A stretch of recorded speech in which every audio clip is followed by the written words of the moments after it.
Namhlanje kuzoba nomgcagco. Sizongenisa uManzama. uZama wosinzama.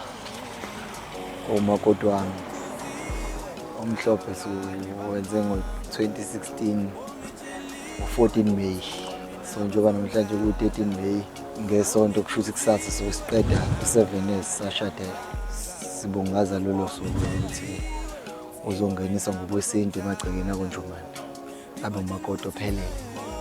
Kona ukusuka kwelungu lekhayeni liya kuyokwandisa lapho kulo mndeni.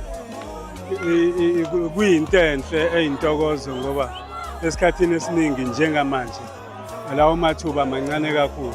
Kodwa mevela esihlonipha isibongo abakanjomani. Besihlonipha isibongo sakithi kaOsiya. Kuyasithokozisa kakhulu lo. Okusho ukuthi nathi kusinikeza ithemba lokuthi ukusinikeza leyo nto yokuthi sikhulise ngendlela.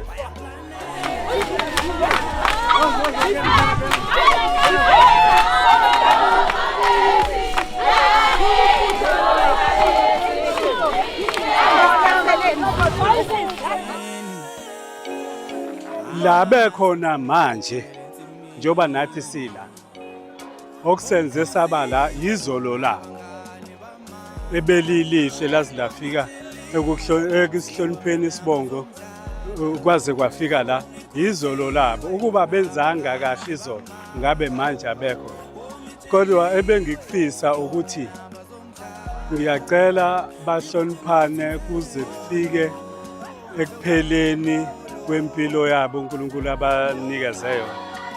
Uyabuza umthetho uthi makhothi lana nje ngabe yamthanda yini na Senkhethile wema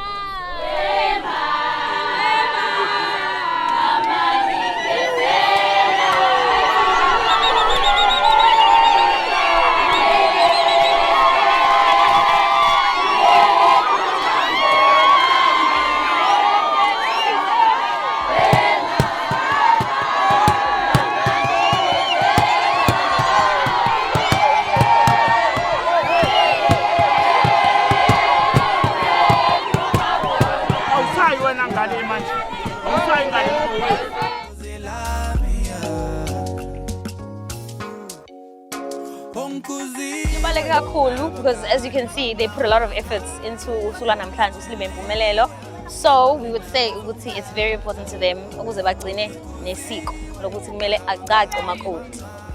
Ngithi nje angibonge bonke abaphumelele abezayo abangisupportile kuyona yonke nje process yomcimbi uze ufike kuleli zinga nje benge ngibeleza abadla umndeni wami umndeni wakanzama abangizalela imbali enhle kanje.